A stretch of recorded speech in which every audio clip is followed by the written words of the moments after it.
It's like a little cute little teddy bag. Okay, hi, welcome. We've got a lot of things to go through today. I'm Tamara. I love knitting. If you love knitting too, I hope you stick around and hang out on my channel. And today this is just gonna be kind of like a chatty video showing you the different things that I finished this last month and then showing you what I'm currently working on. I guess people are calling these like knitting podcasts, even though they're videos. So I will call it that too because people probably know more about this than I do. So knitting podcast episode. Anyway, you may see or recognize what I have on now. I was working on in February and I finished this sweater. I've got 2 sleeves now. I decided to call it the Prima pullover because it was sort of like inspired by a cozy ballerina off-duty vibe. Like, I think the dramatic like open neckline gives me sort of like ballerina, but then it's ribbed and it's cozy and extra long sleeves that it sort of made me think of like, you know, outside of practice or something. Anyway, so I went with Prima pullover. Also, sometimes you just have to give in to the alliteration. I feel like it is hard to like stay out of its grasp at times. Yeah, I had major second sleeve syndrome with this one, which is where like you finish the first sleeve, you feel so accomplished, and then you just have to do the exact same thing over again, and it sort of like drains your motivation level, especially because these sleeves are super long. And I actually didn't keep great notes on the decreases that I did. It's a little hard to see because it's black, but the decreases that I did for tapering the sleeve down to the wrist. And so I was sort of dreading having to like count rows in black yarn to figure out how many rows I did between the decreases, but we got through it and I finished it, and I have already worn it like maybe, I don't know, 5-6 times in the last couple weeks since I finished it.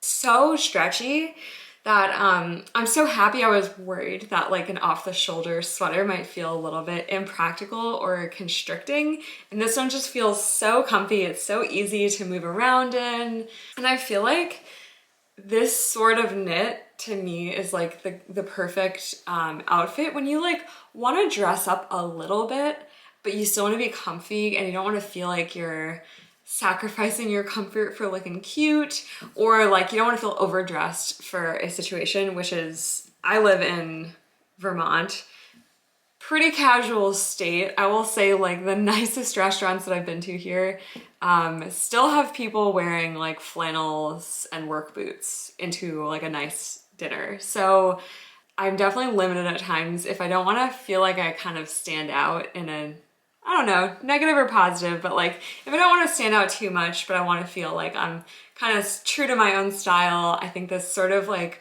dressed up comfy is like the sweet spot for me of feeling like I'm expressing myself and wearing what I love to wear, but I don't stand out because I'm in like a mini skirt and everyone else is wearing like Carhartt overalls. So I'm really happy with that. Some of the features are bust shaping here.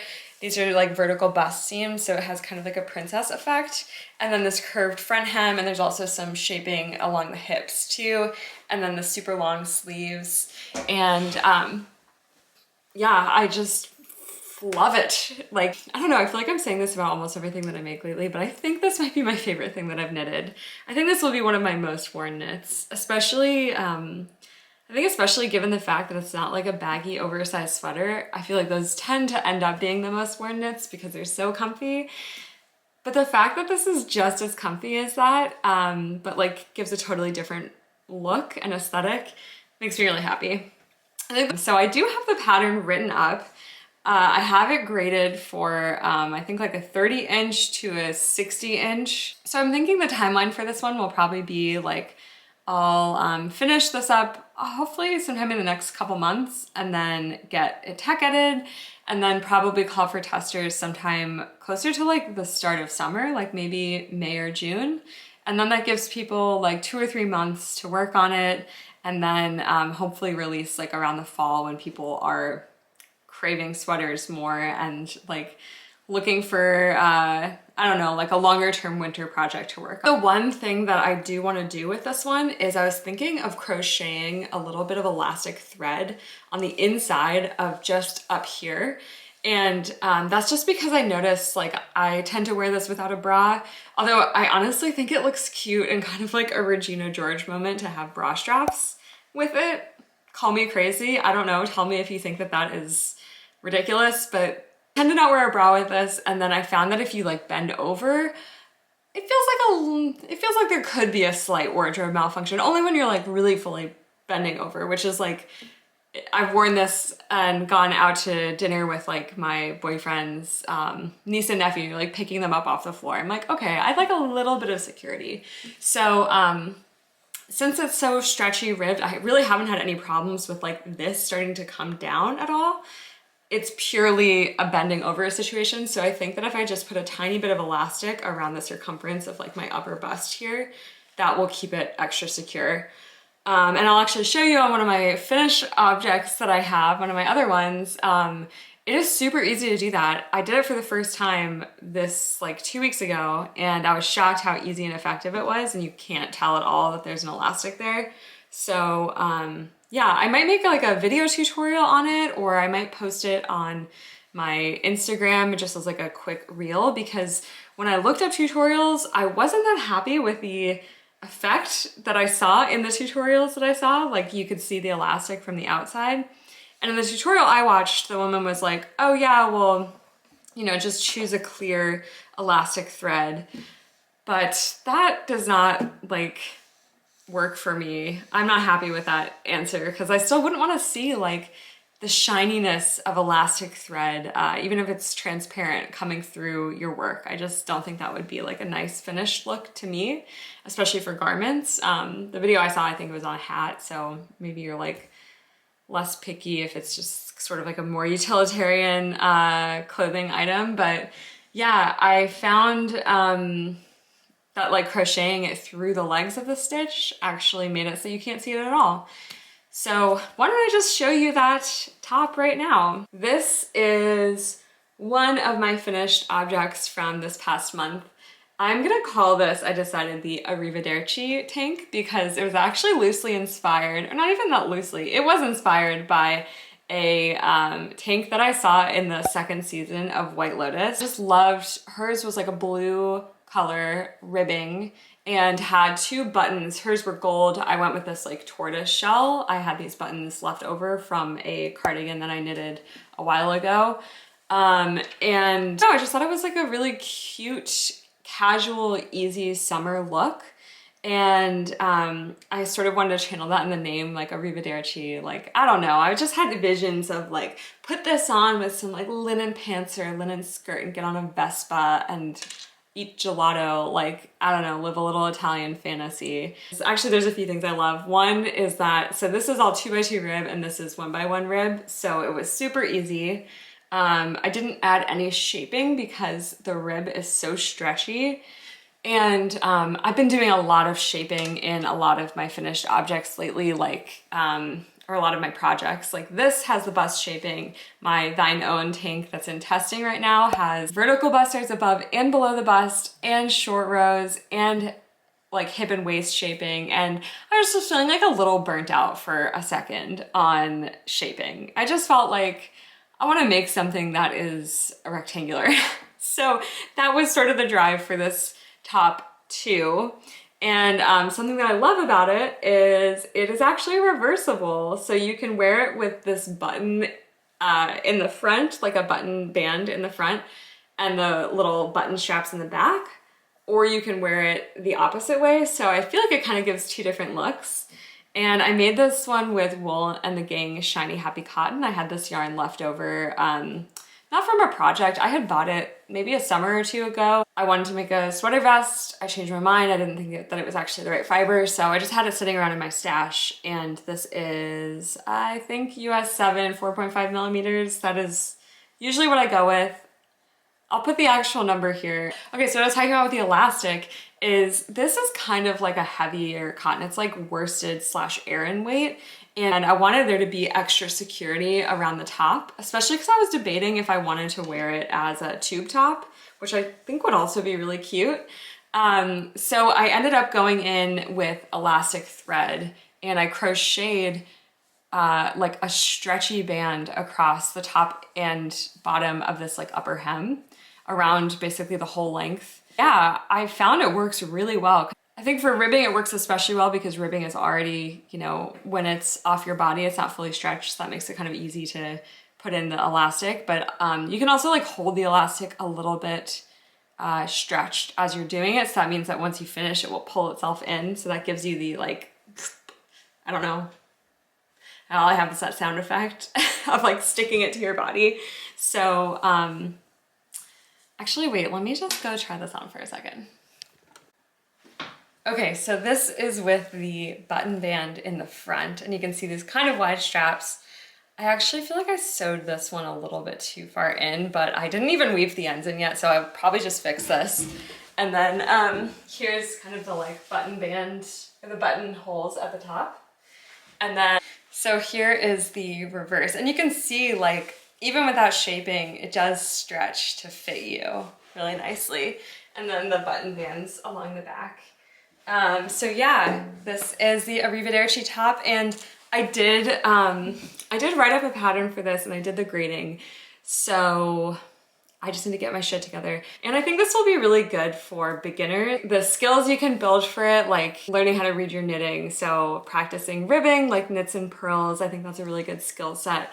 Doing a couple buttonholes and then picking up stitches for the button band. Those are sort of the like main skills that you can learn in it. And I think that makes it like a very approachable second garment, or even first garment if you're like confident with knitting and purling. So yeah, that makes me happy. I think after going down this deep dive of like ultra fitted, custom measurement, advanced techniques tops, I wanted like a breather and I don't know, make something that's nice for beginners too. That is this one. So my next finished object, actually the next two are pretty similar to each other, but the first one is this summertime tote bag. This is using a cherry color chart, and actually the original version of this one I had abandoned it for a while, and then it was actually my like abandoned projects reel that I made on Instagram where everyone was like, please finish this, and so I did. And once I added the red straps, I just was so happy with it.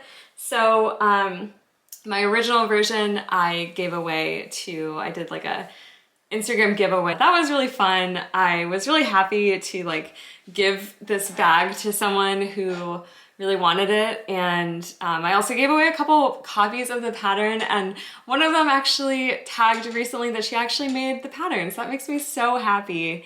But I wanted one for myself, and then Knit Picks also has this like IDP, independent designer something, I don't know, partner? I'm not sure. They have this program and you can like submit a proposal for a pattern that uses their yarn, and they'll send you the yarn, you knit up the sample and send them the pattern, and then they will like approve or reject it based off of, I don't know how they decide, to be honest. If they accept it, they'll feature your pattern somewhere on their website, and then they take 15% of the sale and you keep 85%. I guess kind of you're like paying them for advertising in a sense, or like you're not prevented from selling that pattern anywhere else.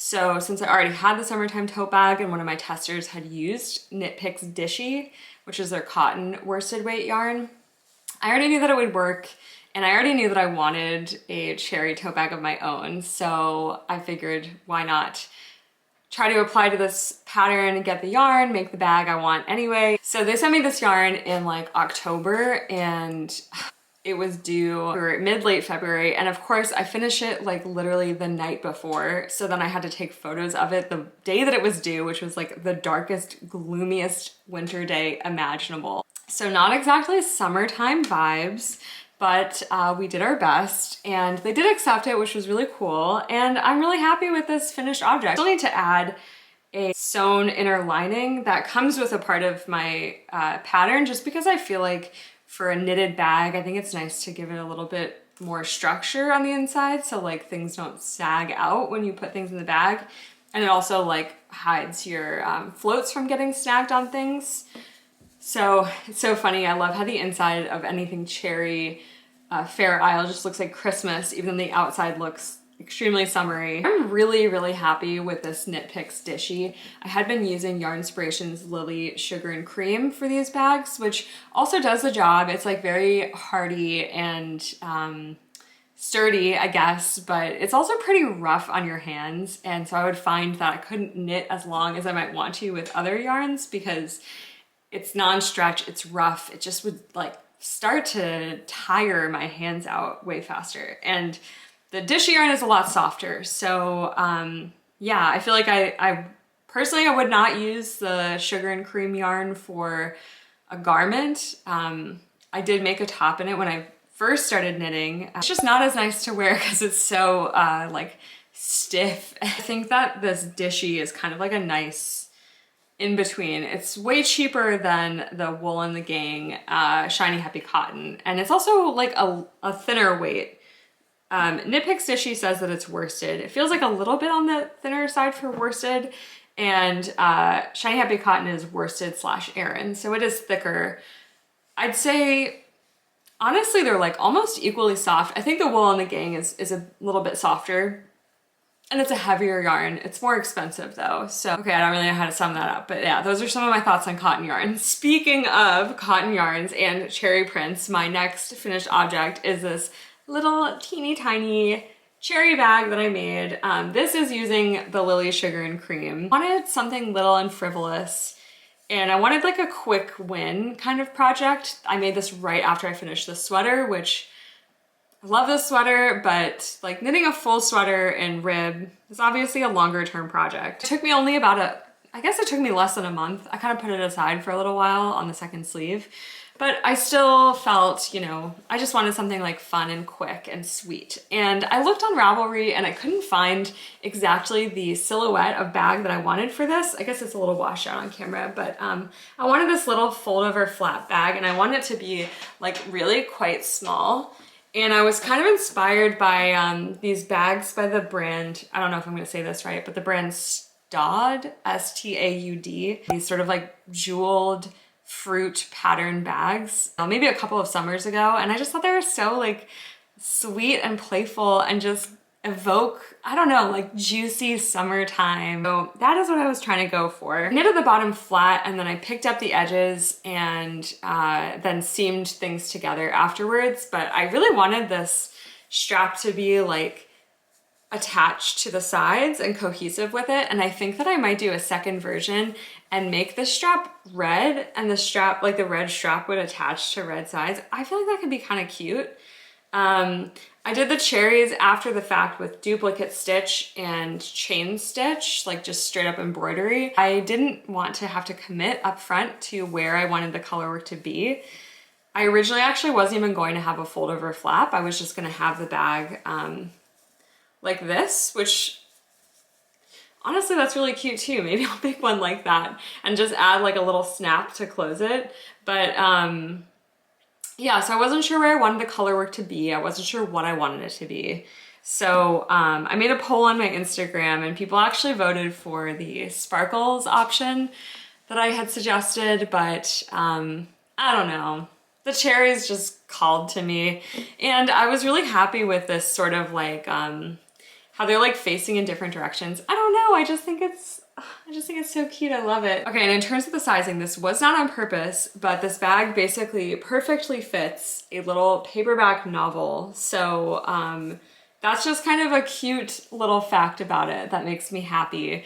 So, you know, if you ever want a little bit of light reading, some Camus about a plague, you can bring it on the go, take that with you wherever you want. So it's got that going for it. Maybe you can pick a more lighthearted book than the one that I happen to have right next to me. I decided to call it the Baguette, B-A-G-E-T-T-E, because I don't know, trying to be punny, I guess. And it's like a little tiny bag, so I thought that adding the et made it just like a little cute little tiny bag.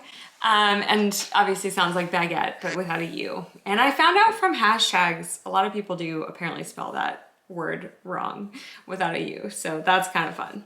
I have a tester call out at the time that I'm filming this, which actually is closing tomorrow, so by the time that I post this, testers will have been contacted for it, so this is gonna launch sometime in April, and I'm super excited about it. Oh, and as maybe you know, with my like summertime tote bags, and my cherry bomb crop pattern too, actually, I feel like once I make something that is a vehicle for color work, I can never seem to stop making more color charts. So I made obviously the little cherries for this one, but then I also made a heart, which I think would look so cute just on the center of this flap. And then I made a star, and I also made sparkles. So I don't know, follow your heart, or cherries or stars or sparkles, I guess, in choosing whichever one you want. And I will show you my one work in progress that I have right now. So it's not gonna look like much right now, but this is going to be a tank top. It's using Gloss DK from Knit Picks, Gloss, why can't I remember the name of this yarn? Wait. That sounds weird. Oh, fingering. Gloss fingering yarn from Knit Picks, which is a merino silk blend. I bought like just a couple skeins of this yarn, I don't know, I think at the end of last year, and I wasn't entirely sure what I wanted to do with them. I thought I might like swatch them and think about making a cardigan, but I decided I want some like quick wins right now. I'm just in that phase of stuff. Like sometimes I crave a really long-term project that I just want to like chip away at, and right now I'm just craving some like kind of quicker things. So probably because I've been doing a lot of like forcing myself to grade things and like, you know, aiming to make patterns for a lot of the stuff that I'm making, which is really fun and fulfilling in one way, but also like adds more like mental lifting and preparation, etc., before you can actually get into making the thing that you want to make. And sometimes like influences your design choices. And so I wanted to release myself from that expectation I'd given myself and just make something that I didn't have to think about how will this fit anyone except for me. So this pattern that I decided to start is going to be a tank top with a low back. And I want you to be able to lace straps from the top of the tank top like a bunch of different ways down the back, so you can sort of adjust it or wear it as like a halter. And I'm thinking, since it has a low back, that it makes me want to make it kind of like a boat neck at the top, so that you have this sort of like modest tank from the front, and then from the back it's actually like showing a little bit more skin. So that's my idea for this. I think that I accidentally did too many decreases for the width of this front section. I wanted it to kind of be like pretty wide, like almost out to your shoulder points here, but it's like falling in a little bit because there's like no ease. I don't know, actually. I'll probably add an I-cord to it too, so I'll make it a little bit wider. You know what? This is probably good. Whatever. I need to try it on again. I started this with a provisional cast on the bottom because I wanted to be able to do a little bit of round shaping for the boat neck at the top, and I just thought that'd be easier to do bottom up than trying to like increase and join. And I find that sometimes a cast on right at the neck can look a little bit sloppy. I guess maybe I'm like a sloppy caster oner, but I thought it would just look cleaner if I can just bind it off. So I'm in an era right now of tank tops where I knit basically from like the under bust to the shoulder, bottom up. So I like know that I've nailed the fit of the bust section, and like that's kind of just easier to do when you're not doing, I don't know, like I just find that an easier construction for like a curved neck and whatnot. But then I can knit from the under bust down so that I can play around with like, I haven't decided for this one if I'm gonna want to add any hip shaping. I also haven't decided, I've been on a curved front hem kick, so I might end up putting that on this one too, but I haven't decided. So procrastinator, love to avoid making decisions until the last possible moment when I can like kind of see it on me. And I like really try to prioritize. Okay, you know what, actually that can be like a whole different video of me talking about like how I go about designing things, but I guess as a snippet preview of that, I really try to prioritize starting a project with the part that I feel like is the most important to me to get right, like the fit, and then I have the clearest vision of. And so for this one, it was the scoop back and the boat neck top. So I want to knit those first, and bottom up makes that easy, so great. And then I usually prefer to procrastinate on deciding anything about the parts that I am like, don't have a clear vision on. Like I really haven't in my head fully thought about how I want the bottom of the garment to be. So I'd rather just decide that once I see the part that I care about the most on my body, and that might like change my mind about how I feel about it. What's my moral of the story? Nothing will ever stop me from procrastinating, and it rewards me sometimes, although it really doesn't other times. So those are all of my finished objects and my one work in progress. I have one other project that I'm like, actually I have several projects that I feel really, really excited by right now. I think that one of them, I'm kind of trying to like delay my gratification a little bit, and I kind of like the idea of designing it in sort of like a vlog so that you all can follow along and I can talk about like the thought process behind different design decisions, how do I choose construction and fiber, and like what's the grading process like. That was a request that someone made on Instagram, and I think that'd be really fun to talk about. Thanks so much for hanging out with me today. It was super fun for me to talk about all the things that I've been making and working on. If you have any questions that I didn't cover about any of these, please definitely ask me in the comments. And if you have any like video requests, because I'm kind of just getting into these, definitely let me know. I'm super open to suggestions. I have a lot of ideas of things that I want to make, but I will definitely prioritize things that people ask me to make, so that would be really fun. I love talking about knitting, yarn, making fiber friends, so I hope you, I guess, like stick around and tune in for future episodes.